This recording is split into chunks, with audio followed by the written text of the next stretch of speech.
just eating a slice of bread. What's the big deal about it? But I want you to ponder about this. I want you to think about what it took for you to be able to eat that slice of bread. Like, how many things had to come together for that to be able to happen?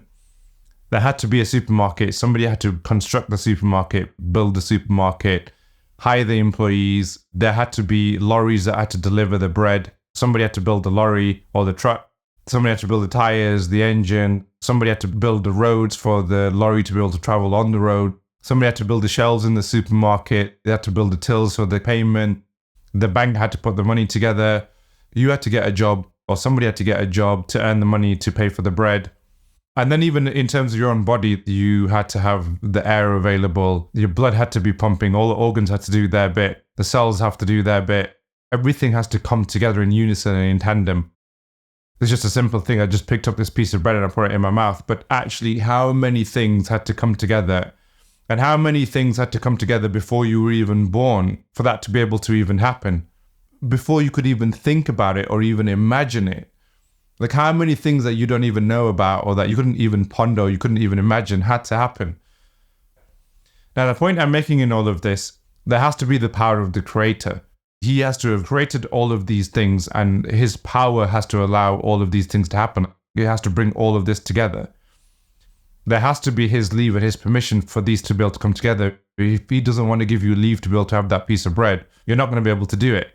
Or for all the other things, there has to be Allah's leave. There has to be his permission for that to happen. So those two are the two most important things, Allah's power and Allah's permission.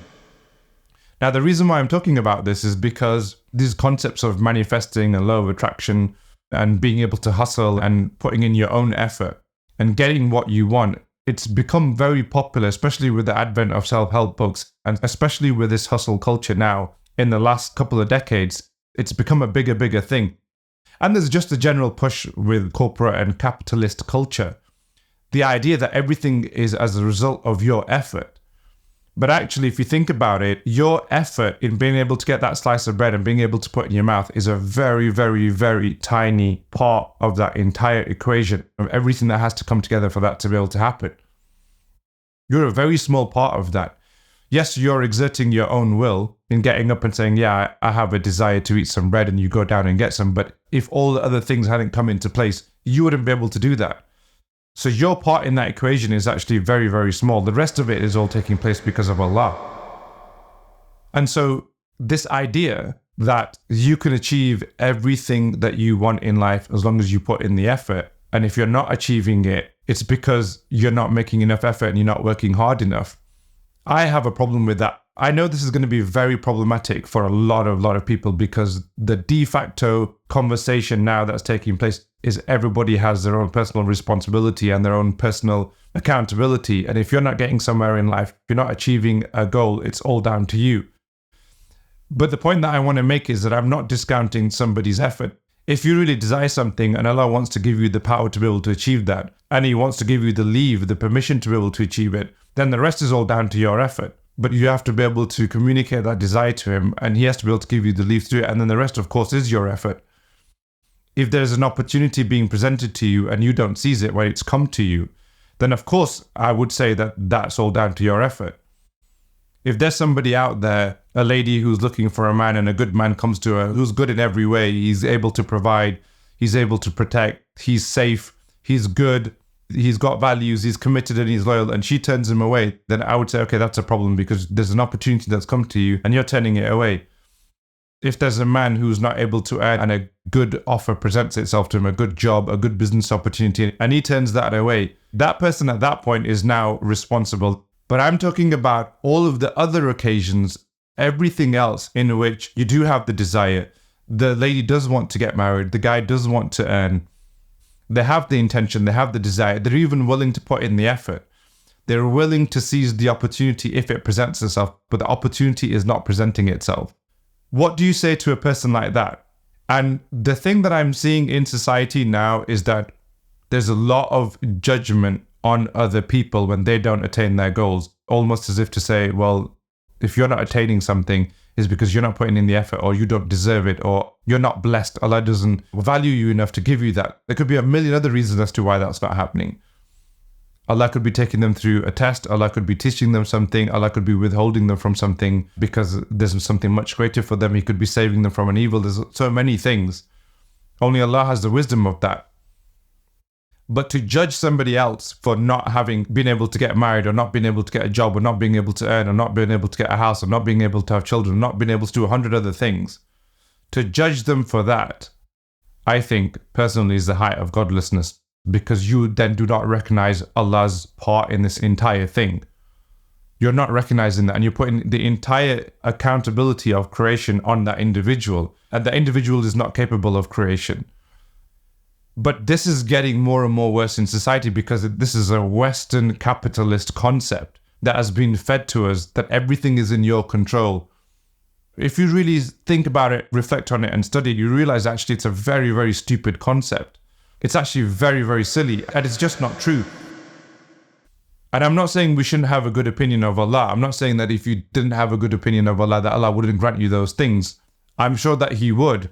But He would grant you those things because He has the power, and it would come from His leave. It's not because of anything that you've done, except for put the desire in your heart. And He will give it to you if He wants to give it to you. So I'm not saying we shouldn't have a good opinion of Allah. But what I am saying is that you are a tiny fraction of that outcome. And the issue with all of this is there are many people now in society that are judging others for their lack of achievement and their lack of accomplishment and their lack of quote-unquote success.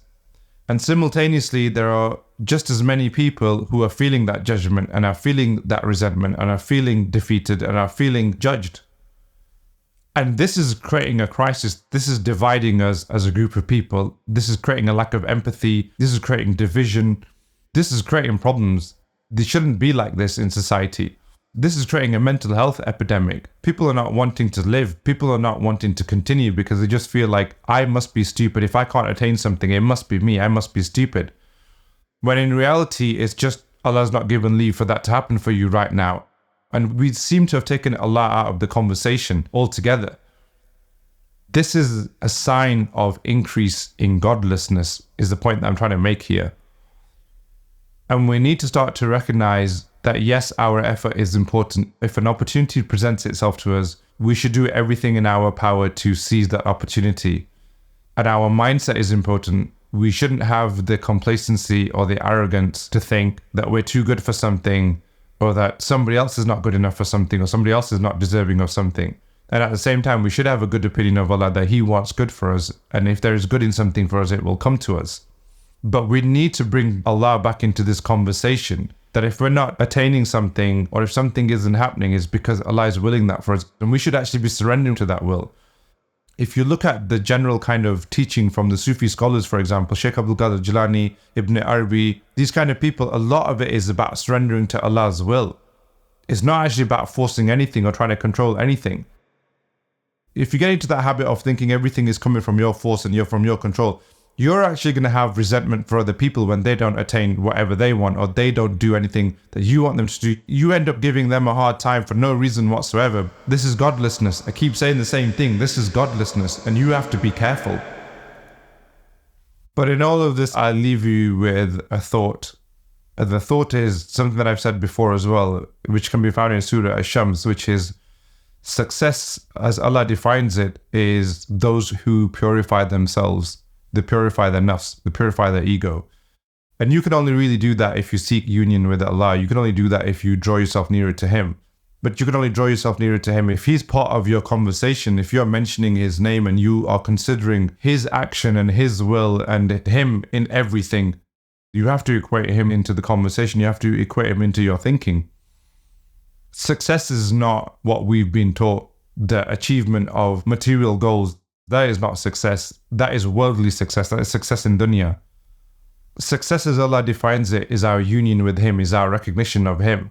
And I think many of us have now forgotten that. We have really, really forgotten what success really is. And we're showing a lot of resentment towards other people, and we're really judging people, and people are feeling really judged and feeling really defeated. This is creating a very fractured society. We need to bring Allah back into the conversation.